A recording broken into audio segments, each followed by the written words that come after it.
Se você busca em ter seu próprio negócio e empreender no segmento que mais cresce no Brasil e lucrar até R$ 12.000 por mês, você precisa conhecer a Micromarket. Prazer, meu nome é Daniel, sócio fundador da Micro, e a gente é uma franquia de mercados autônomos. Esses mercados que funcionam com condomínios residenciais, empresas, hotéis, shopping e muito mais. A partir de R$ 60.000, você monta a sua unidade, fatura 24 horas por dia, 7 dias por semana, em horários flexíveis, sem a necessidade de ter funcionários. Eu sei que parece ser bom demais para ser verdade, mas só no Brasil já existem mais de 10 mil unidades de mercados autônomos em funcionamento. Na Micromarket, você tem o retorno do seu investimento a partir de 6 meses e uma rentabilidade de 20% a 30% ao mês. É uma grande revolução que vem acontecendo no varejo brasileiro, onde cada vez mais o consumidor busca conveniência, praticidade e segurança no seu dia a dia. Então, se você ficou interessado, entre em contato com o nosso time comercial, que a gente vai te dar todo o suporte e te mostrar como é fácil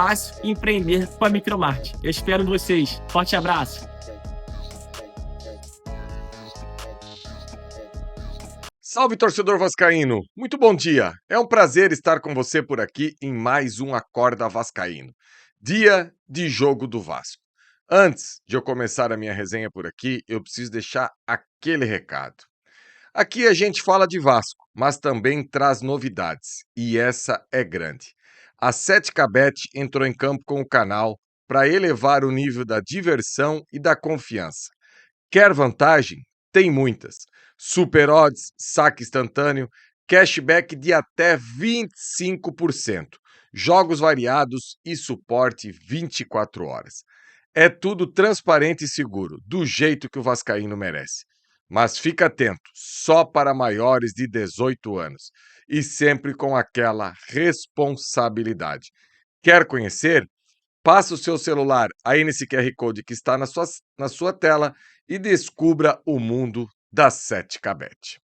Então, torcedor vascaíno, hoje tem jogo do Vasco pela segunda rodada aí do Campeonato Carioca e a gente espera que o Vasco possa conseguir a segunda vitória. O Vasco aí vem com mudanças na equipe, o Diniz já deixou isso claro logo na coletiva pós-vitória contra o Maricá, várias mudanças na equipe, e a gente espera e fica torcendo para ver em campo as novas contratações. O Rojas e o Saldívia possivelmente serão titulares, e eu acho que é interessante poder ver esses jogadores em ação. Só que hoje o meu acorda não é sobre o jogo do Vasco, é sobre a saída do Pablo Verrete da equipe do Vasco.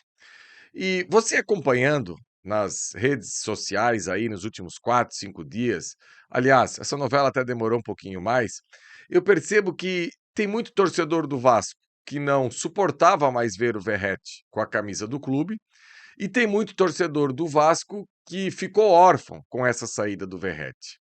Eu não estou aqui para ser fiscal nem de um lado e nem de outro.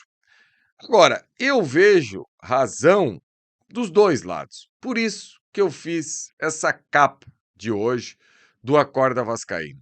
Ajudou e foi ajudado. Fim. O Verrete foi contratado lá em 23, né? E, para quem não lembra, ele foi uma das últimas opções de centroavante. Inclusive, o técnico argentino à época, o Ramon Dias, não era favorável à sua contratação. O Vasco tentou até a última hora, se eu não me engano, era o centroavante do Tajeres, Michael, algo assim. E o vídeo desse atacante era melhor do que o vídeo do Verrete, inclusive. Eu lembro que à época, observando os dois vídeos, era diferente. Um jogador ambidestro, com velocidade, enfim, não deu certo, veio o Verrete. E o Verrete precisou aí de um jogo, um tempo, para estrear pelo Vasco e já sair fazendo gols e virando o jogador que virou. Se a gente parar para pensar, durante 2 anos e meio, 60 gols é muita coisa. É gol que não acaba mais. Eu não sei como usar as palavras hoje aqui para não deixar nenhum lado da torcida do Vasco magoada, nem o outro. Mas eu sempre vejo no Verrete um fenômeno desses que só o futebol é capaz. Talvez eu tenho 45 anos, eh, desde que eu acompanho futebol, o Verratti seja o cara mais limitado que eu vi jogando bola, com o maior, possibilidade de fazer gol dentro de uma partida. E é difícil você explicar isso e tentar colocar isso para fora. E eu também não estou pedindo o entendimento para você que está me assistindo nesse momento. E era impressionante, a capacidade que o Verratti teve durante um determinado momento de transformar qualquer coisa que era jogada dentro da área para gol. Na cabeça mesmo, um absurdo completo. Como eu falei anteriormente, com a minha idade, eu já vi muito atacante e muito jogador bom no cabeceio. Eu não tenho dúvida nenhuma que o Verratti está na mesma prateleira do Jardel, por exemplo, dos maiores cabeceadores da história do futebol. Sim, eu penso nisso. Existem cada gol do Verratti com a camisa do Vasco inacreditável. Bolas completamente fora do eixo, do raio de ação, que nenhum centroavante ia conseguir cabecear e colocar essa bola dentro do gol. E o Verratti ia lá e consertava essa bola. Uma delas, talvez foi, na época que eu estou no canal aí, o gol no estádio que eu mais fiquei feliz, que foi nas quartas de final da Copa do Brasil de 24, na Arena da Baixada. O Vasco com 10 homens, o Vasco já perdendo por 2-0, o Verratti tirou aquele coelho da cartola, enfiou a cabeça na bola, depois foi para os pênaltis, e ele cobra aí o último pênalti, e o Vasco consegue ultrapassar aí o Atlético Paranaense e depois foi eliminado pelo Atlético Mineiro. Criou uma identificação com grande parte da torcida. Vou dar um exemplo para vocês aqui. Esse ano, mais ou menos uns 3, 4 meses, eu fui no aniversário do filho de um amigo meu, do filho do Kleber, o Nicolas. E família vascaína, aquela coisa toda, chegou na hora de cantar parabéns. O Nicolas estava com a camisa do Vasco e a minha filha, Maria Fernanda, com apenas 7 anos também. E daí os dois foram perto do bolo e eu falei, Maria, vai perto do bolo aí que o pai vai fazer uma foto sua. Na hora, a Maria colocou uma mão no olho e a outra mão para frente, assim, imitando a comemoração do Verratti. E essa identificação de criança, isso não tem preço. Isso não é algo que você consegue comprar. Isso você conquista. E o Verratti conquistou isso com o torcedor vascaíno. E que bom. Eu, provavelmente, de quem cobre o Vasco no dia a dia e comenta o Vasco no dia a dia, talvez fui o primeiro a levantar a bandeira que o Verratti merecia ir para o banco. Isso quer dizer que eu queria e desejava o Verratti fora do Vasco? Não, uma coisa não está completamente ligada à outra. Como eu queria que o Vasco tivesse dinheiro e possibilidade de ter um Verratti no elenco para determinados jogos ele poder ajudar. Só que isso também precisaria estar combinado com ele. E parece que ele nunca ia aceitar esse tipo de coisa.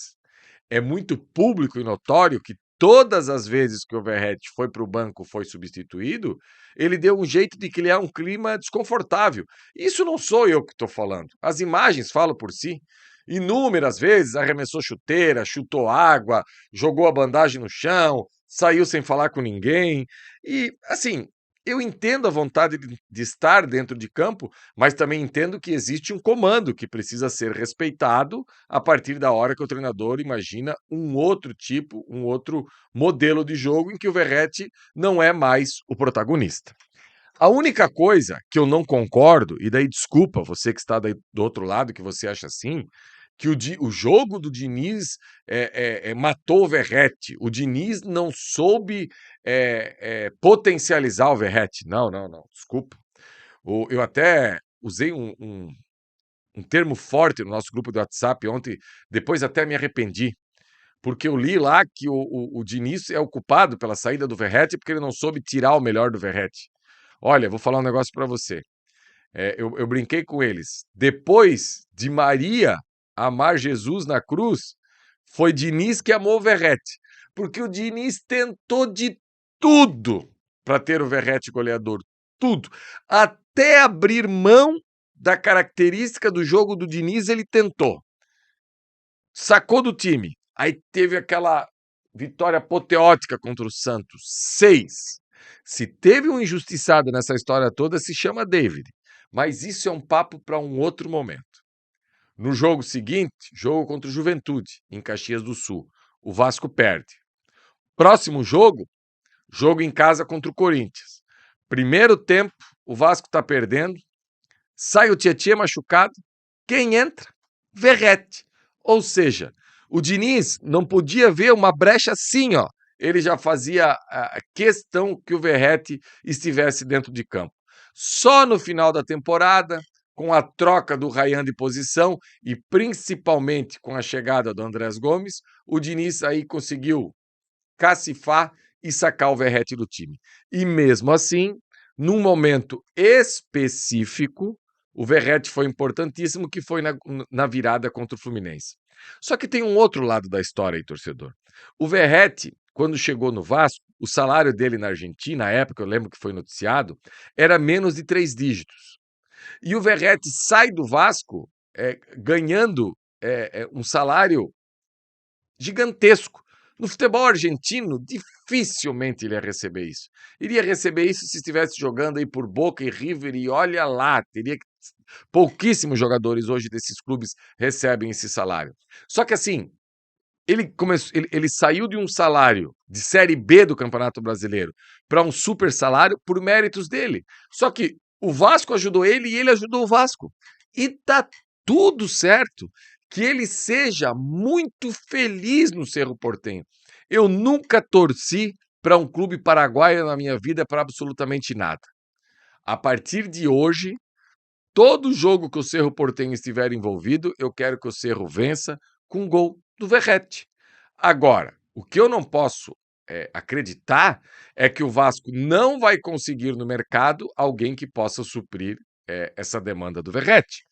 Eu acho assim que também existe um outro debate, e eu não quero me alongar muito nesse acordo aqui de hoje, né? Existe um outro debate que é o seguinte: é nível de exigência. Aquilo que o Vasco conseguia construir e o elenco do Vasco conseguia entregar num determinado momento, você ter um jogador limitado igual o Verratti de última bola, ok, cabe. Talvez com um elenco mais encorpado, com mais jogadores que saibam jogar bola e que não fique uma equipe dependente de alçar a bola na área, já não seja mais tão fundamental ter um jogador desse. Então, o meu papel no Acorda Vascaíno hoje aqui, para você, torcedor, é mostrar que os dois lados têm razão, os dois lados têm argumentos, só que o Verratti não é culpado, o Verratti também não é vítima. O Vasco não é culpado e o Vasco não é vítima. É uma relação que chegou num ponto ok, como inúmeras no futebol já aconteceram, e segue o jogo. E torcer para que o Vasco possa achar no mercado alguém aí que possa suprir. E outra coisa para encerrar agora, essa identidade com as crianças. Isso é algo que, como eu falei, isso não se compra, isso se conquista. E que um próximo jogador do Vasco possa conseguir ocupar esse papel do Verratti também, não só com gols, mas no coração das crianças vascaínas. Beleza, torcedor? Daqui a pouco tem o Esquenta. Finalzinho da tarde aí a gente tá chegando com o pré-jogo, jogo Vasco e Nova Iguaçu. Ansioso para ver como é que se comportam, principalmente o Rojas e o Saldívia. Aquele abraço e até logo mais. Valeu, galera!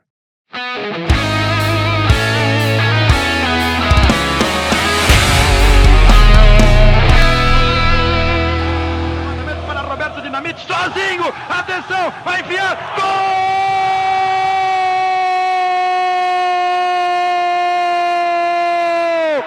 Que golaço maravilhoso do moço que mora em Caxias!